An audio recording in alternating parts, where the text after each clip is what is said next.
Buenas tardes, bienvenidos al primer curso virtual de bioestadística organizado por SOCIMEP. Soy John Huamán Quispe Quintano, médico del Seguro Social, actualmente jefe de la Oficina de Inteligencia Sanitaria de la Red Asistencial de Salud Cusco, asesor de la Sociedad Científica de Estudiantes de Medicina Humana de la UNSAC. En esta oportunidad me han invitado a desarrollar los temas de cálculo de probabilidades, distribución normal y teorema central del límite. Recomendamos que cuando se inicie un análisis estadístico se aplique la distribución de frecuencias y las medidas descriptivas. Esto nos permitirá organizar a los individuos de nuestra muestra de acuerdo a los valores de una variable. Y esto es necesario porque en una población encontrar los distintos valores de una variable se pueden manifestar como una fórmula matemática conocida con el nombre de función de probabilidades o función de densidad de probabilidades. Veamos el siguiente ejemplo. Imaginemos seleccionar una muestra aleatoria de 100 individuos y seleccionemos esta muestra de acuerdo a la presión arterial sistólica. Se genera este gráfico conocido con el nombre de histograma. En el eje de las abscisas encontramos los rangos de los valores de la presión arterial sistólica y en el eje de las ordenadas encontramos la cantidad de individuos que tienen ese valor de la presión arterial sistólica. Si nosotros aumentásemos la cantidad de individuos, las brechas o diferencias entre cada barra se irían acortando, y si aumentásemos mucho más, esas diferencias se estabilizarían y se dibujaría el siguiente gráfico. Este gráfico representa esta fórmula matemática, es decir, es el gráfico de la función de la distribución de los valores de X en este ejemplo. Eso se conoce como función de probabilidad o densidad de probabilidades. Lo importante de esta función es que nos permite calcular la probabilidad para cada valor de la variable en una determinada muestra. Esto es muy importante y recordémoslo de la siguiente manera. El área bajo la curva es la probabilidad de encontrar valores dentro de esta distribución. Por ejemplo, ¿cuál sería la probabilidad de encontrar valores desde 78 hasta 145? La probabilidad sería 1, es decir, el 100% de los individuos que pertenecen a esta muestra tendrán valores entre 80 y 150, digamos, dentro de la muestra que hemos calculado. Entonces, recordemos que el área bajo la curva es la probabilidad de encontrar los valores dentro de una distribución. ¿Cuál es el valor máximo que puede tomar el resultado de esta ecuación? Es 1. Y el valor mínimo será 0. Es decir, que nunca encontremos ese valor 0 o que siempre lo encontremos 1. Veamos un ejemplo y lo práctico de relacionar o de utilizar esta función o de aplicarlo, ¿no? Imaginemos que nos pregunten cuál es la probabilidad de encontrar valores de presión arterial sistólica que vayan entre 100 y 110 milímetros de mercurio en el ejemplo anterior. Recordemos que este gráfico nos muestra esta función de probabilidad. En este ejemplo nos dicen cuál es la probabilidad de que la presión vaya de 100 a 110 milímetros de mercurio. Recordemos que el área bajo la curva no representa esa probabilidad. En este caso nos dan solamente de este segmento. Por lo tanto me piden calcular ese segmento de todo el área. Recordemos que todo el área bajo esta curva es 1. Por lo tanto, este será un segmento de la unidad. Eso es lo importante de aplicar esta función de probabilidades, es decir, que nos calcula de manera específica la probabilidad para cada valor dentro de una distribución. Muy bien. Una de las distribuciones más conocidas es la distribución normal o distribución de Gauss. La característica de esta distribución es que la mayoría de los resultados o de los valores de la variable se acumulan cerca al punto medio, conocido con el nombre de media.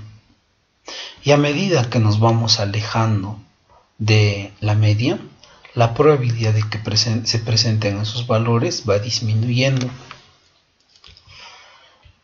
Esta fórmula o este gráfico de la distribución normal se puede representar de la siguiente forma.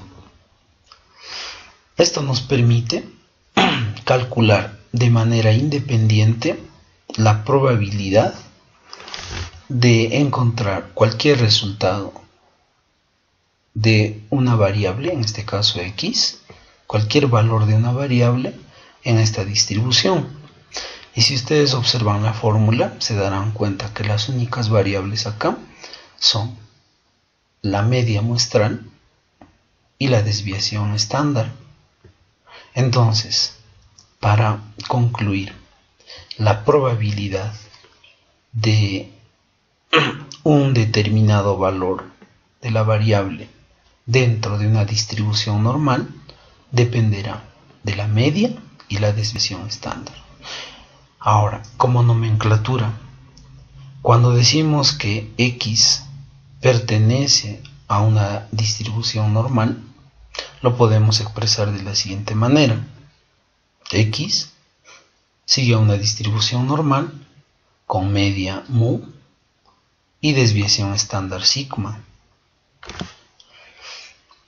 Nuevamente, la utilidad de esto es encontrar de manera específica la probabilidad para cualquier valor de la variable dentro de una distribución.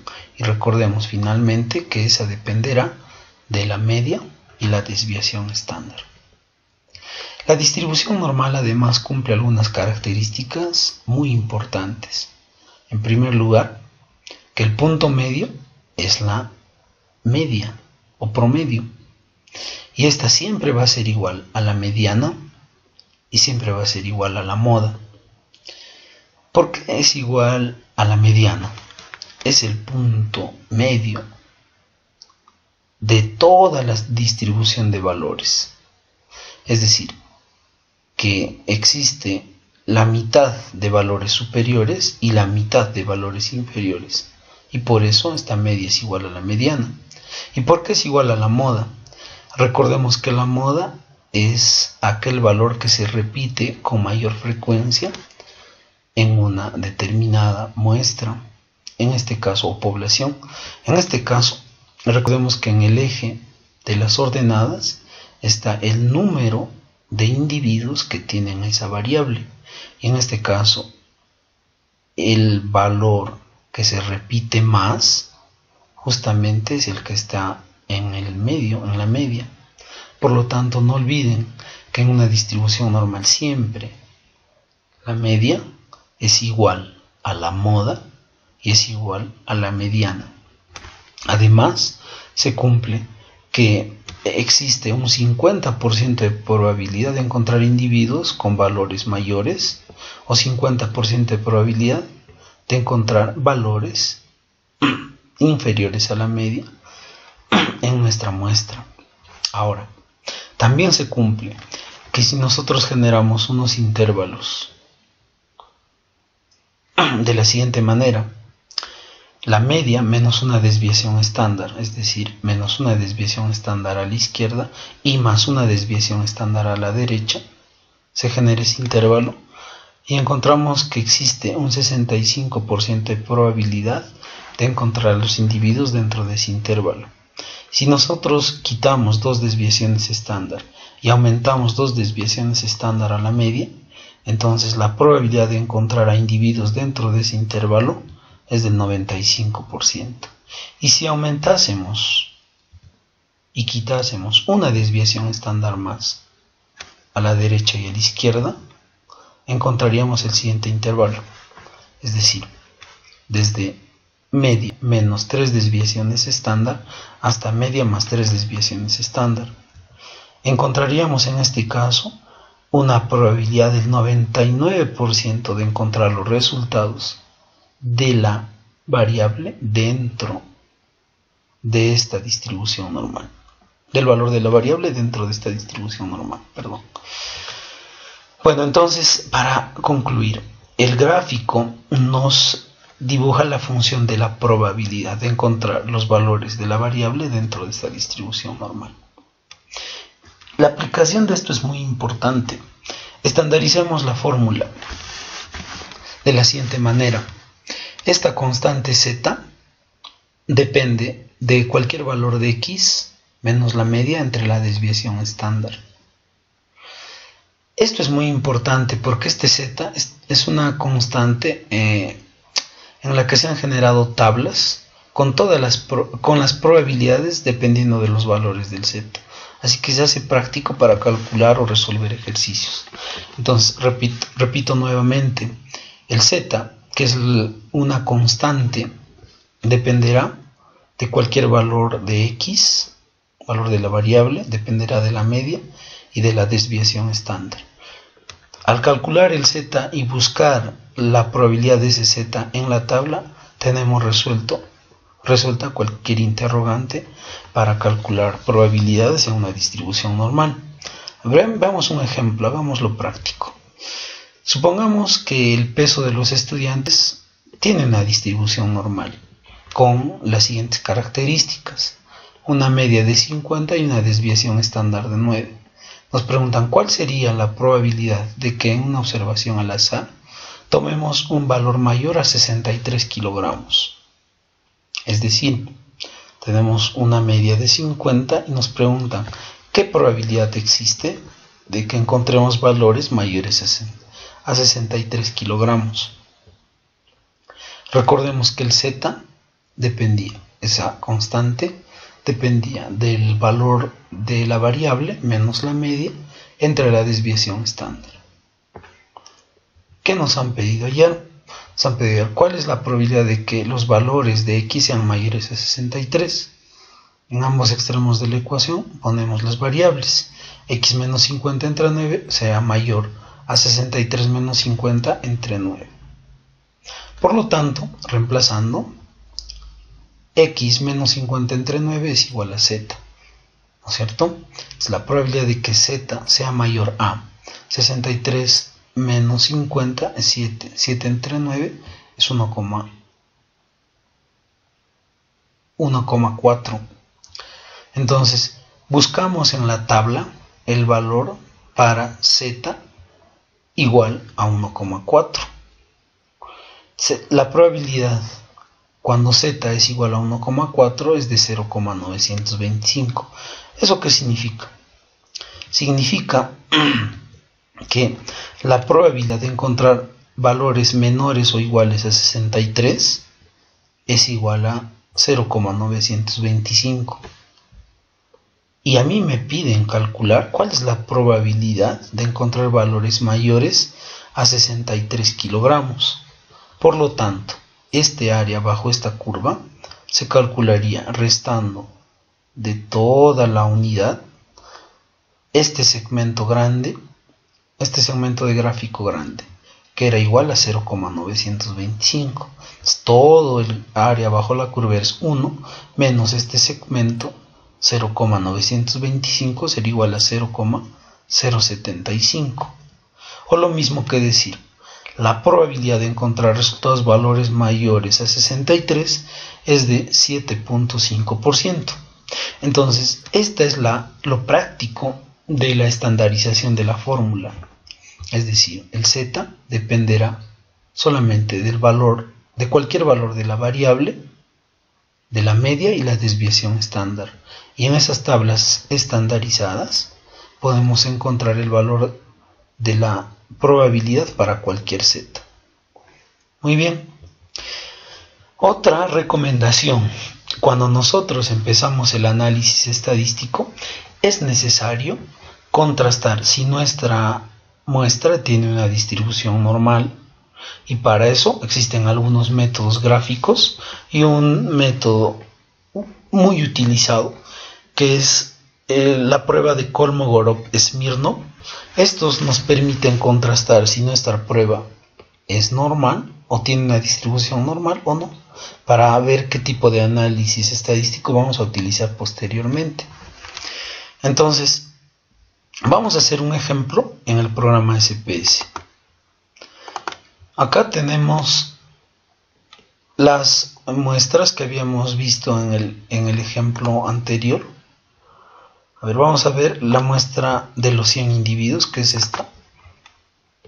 Esta es la de los 100 individuos, aquí está, 100. Y vamos a analizar en ellos, a ver si sigue una distribución normal o no. Vamos acá en el menú y buscamos en analizar. Generamos estadísticos descriptivos y dentro de estadísticos descriptivos vemos los gráficos. Vamos a utilizar el gráfico PP primero. A ver. Utilizamos la de los 100 individuos del ejemplo. ¿Qué distribución vamos a contrastar? La distribución normal. Aceptamos y esperamos el resultado. A ver. Miren, se genera el gráfico que estamos observando. Estos puntos que ustedes ven, las bolitas, las esferitas, son las probabilidades observadas en la distribución que teníamos. El ideal es la línea que están observando ustedes. Por lo tanto, podríamos asumir que nuestra muestra tiene una distribución normal. Vamos a evaluar nuevamente mediante el gráfico Q. Nos vamos entonces a analizar estadístico descriptivo y vemos el gráfico Q. Nuevamente presión arterial sistólica, distribución de contraste, una distribución normal. Esperamos. Y nuevamente. En este caso se analiza el valor, o se contrasta, ¿no?, el valor esperado y el valor observado de las probabilidades. Nuevamente encontramos que se asemejan a la línea que es el ideal para una distribución simétrica o una distribución normal. Esta es la dispersión de los puntos alrededor de esta distribución normal. Entonces, hay la misma cantidad por encima aproximadamente y la misma cantidad por debajo de esa media. Por lo tanto, también podríamos asumir que tiene una distribución normal. Ahora veamos el método del contraste de hipótesis. Recordemos acá algo muy importante antes de hacerlo. El contraste de hipótesis plantea el rechazo o la aceptación de una hipótesis nula. En este caso, ¿cuál es la hipótesis nula? La hipótesis nula es que esta distribución sea igual a una distribución normal. Y la hipótesis alterna es que no lo sea.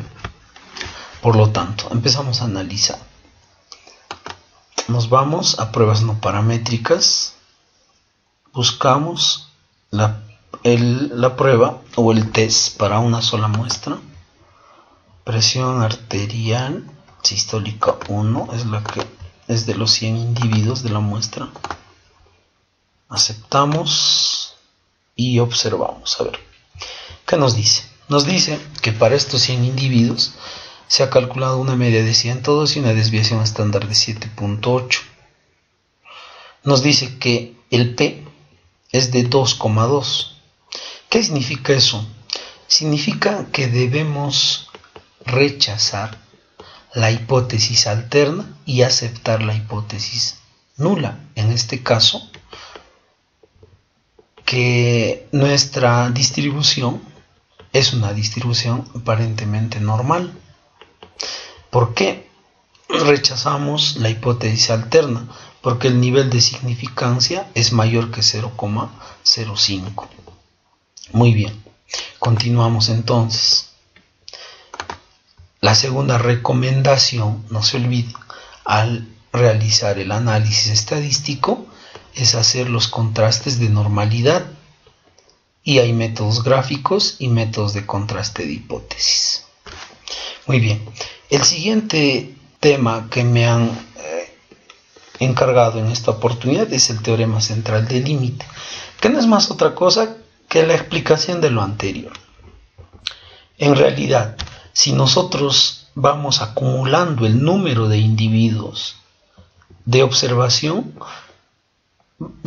existe un punto en el que de ese punto hacia arriba todas las distribuciones posiblemente sean normales.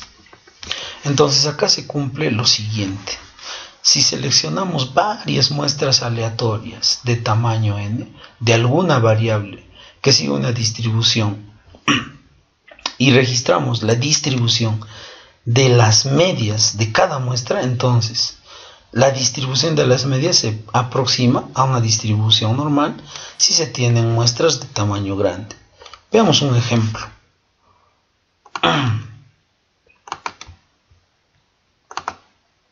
Miren, nos han dicho número de muestras. A ver, veamos y vamos a poner el número más pequeñito de muestras de una determinada población. Y veamos el tamaño de las muestras. Veamos con el más pequeñito 10. Y vamos a seleccionar los grupos más, es decir, los rangos de la variable grandes. Eso significa que los grupos de cada variable van a ser pequeñitos. Vamos a graficar esto, a ver qué es lo que ocurre. Miren, es como el gráfico inicial que habíamos visto de la presión arterial. La brecha entre cada barra es grande aún. Es decir, las medias de cada muestra, mire, son grandes. Vamos a aumentar ahora el número de muestras de 50 a 500. Vamos a aumentar el tamaño de cada muestra. Vamos a ver que cada muestra tenga 100 individuos. Y vamos a segmentar más los valores de la variable. En este caso le vamos a poner a 30 rangos de variable. Miren, graficamos y la distribución de las medias de cada muestra cada vez tienen el aspecto de una distribución normal. Seguimos haciendo el ejemplo. A ver, ahora aumentemos nuestra muestra a 5000 muestras y vamos a aumentar el tamaño de cada muestra a 200 y vamos a ver que hayan 40 grupos. Vamos a graficar y mira, a medida que aumentamos el número de muestras, a medida que aumentamos el tamaño de muestras y a medida que segmentamos más o menos la variable, vamos a tener cada vez una distribución que se asemeje a una distribución normal, es decir, a esa distribución de la campana de Gauss. Vamos a ir al máximo, todo lo máximo. Vamos a poner 50 grupos. Vamos a tener muestras de tamaño más grandes, muestras de 500. Y vamos a tener 5000 muestras. Lo vamos a graficar. A ver qué es lo que ocurre.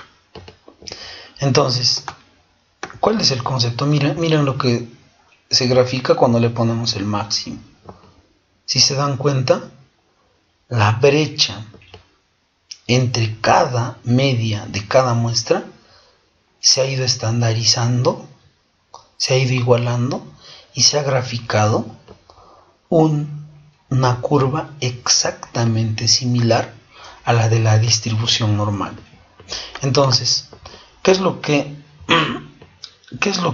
diríamos al respecto? A medida que aumentemos el número de muestras, el número del tamaño de cada muestra y aumentemos los rangos o disminuyamos los rangos de la variable, la media de la distribución de las medias la media de la distribución de las medias de cada muestra se aproximarán a la media de la población para muestras de tamaño grande. Ahora, también en este caso, la desviación estándar de una media se aproxima a la siguiente fórmula: a la desviación estándar de la población entre la raíz cuadrada del número de individuos en cada muestra. Todo esto nos permite hacer la siguiente utilidad. O sea, ¿qué es la parte práctica? Gracias a este teorema central del límite, nosotros podemos inferir una media muestral con respecto a una media poblacional. A medida que nuestra muestra tenga mayor cantidad de individuos, vamos a ir aproximándonos a una media poblacional con mayor precisión. Entonces, obviamente, entre más grande sea el tamaño de la muestra, la distribución se aproxima a la de una distribución normal, independientemente de la distribución que tenga la población de la que se ha extraído la muestra. Por ejemplo, me preguntan, miren, ¿cuál será la probabilidad de encontrar en una muestra aleatoria de 28 individuos una media muestral mayor a 120 milímetros de mercurio, si la media poblacional es de 114 y la desviación estándar poblacional es de 12? O veamos el ejemplo que hemos hecho. A ver, miren, vamos acá, casi le hemos creado una hoja en Excel y recordemos, a ver, ¿de qué depende la probabilidad de encontrar los valores de distribución de un valor X dentro de una distribución normal? Depende de la media, depende de la desviación estándar, depende del valor de X. Pero en este caso me están diciendo el valor de una media muestral de 28 individuos. Hemos hecho acá unas fórmulas simples. A ver, primero recordemos que la desviación estándar de la muestra se aproxima a la desviación estándar de la población entre la raíz cuadrada de el número de individuos de la muestra. Entonces hemos hecho acá la fórmula C5, que es la desviación estándar de la población, de la muestra grande de la población, entre la raíz cuadrada del número de individuos, raíz cuadrada de C6, C6. Esta desviación estándar de la muestra nos sale 2,26. Ok, ahora ya tenemos la desviación estándar. Recordemos cómo calcular el valor de Z. Z dependía del valor de X, que en este caso es, a ver, veamos, en este caso es C7 menos la media poblacional, en este caso 114, que es el C4, entre la desviación estándar de la muestra, en este caso de 8, este de acá. Por lo tanto, vamos al paso 3. ¿Cuál es el paso 3? Buscar la probabilidad cuando el Z vale 2,64. Y para eso tenemos una tablita, la tabla de la distribución normal. Entonces, en la tabla de la distribución vemos acá el valor de P, del Z, que en este caso es 2,64.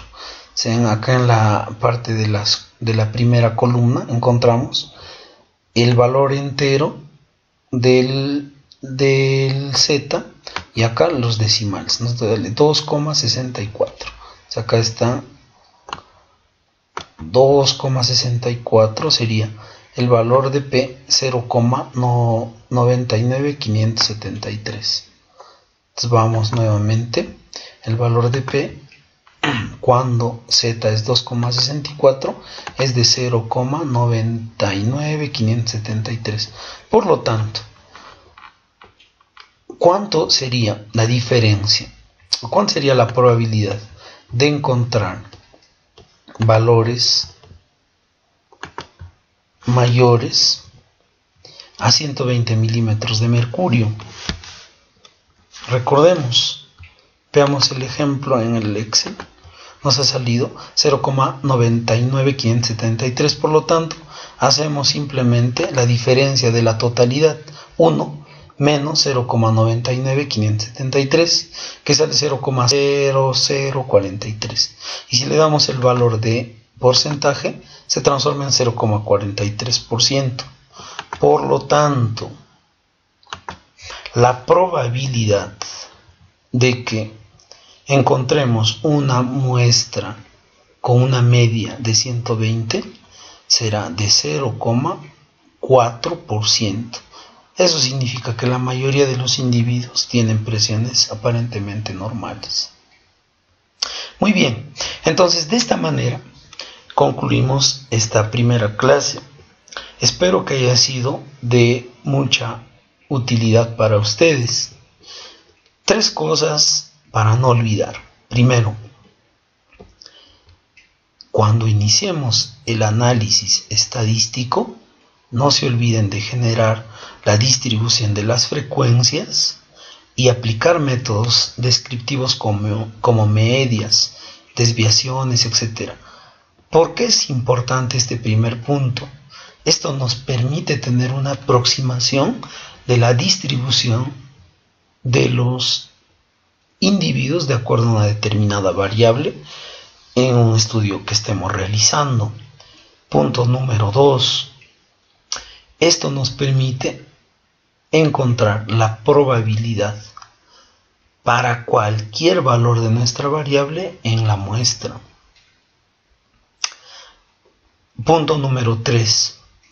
Es necesario realizar los contrastes de normalidad para ver qué tipo de análisis estadístico posterior vamos a realizar. En este caso hemos visto que existían hasta 3 métodos, 2 gráficos. Estos métodos gráficos son el gráfico P y el gráfico Q. Y existe un método que es el contraste de hipótesis, que es el método de Kolmogorov-Smirnov, que nos permite asumir o rechazar la hipótesis nula. En este caso, cuando el P es mayor de 0,05, rechazamos la hipótesis alterna y asumimos la nula. Por lo tanto, nuestra distribución sería simétrica o normal. Y punto número 3. No es necesario estudiar toda una población, porque eso haría infactible cualquier trabajo de investigación. Es necesario calcular un determinado tamaño de muestra. Recordemos el teorema central del límite. Con unas muestras, con un número representativo de individuos, podemos hacer inferencias poblacionales. Bueno, muchas gracias. Nuevamente, deseo que estas clases hayan sido de provecho suyo. Hasta otra oportunidad.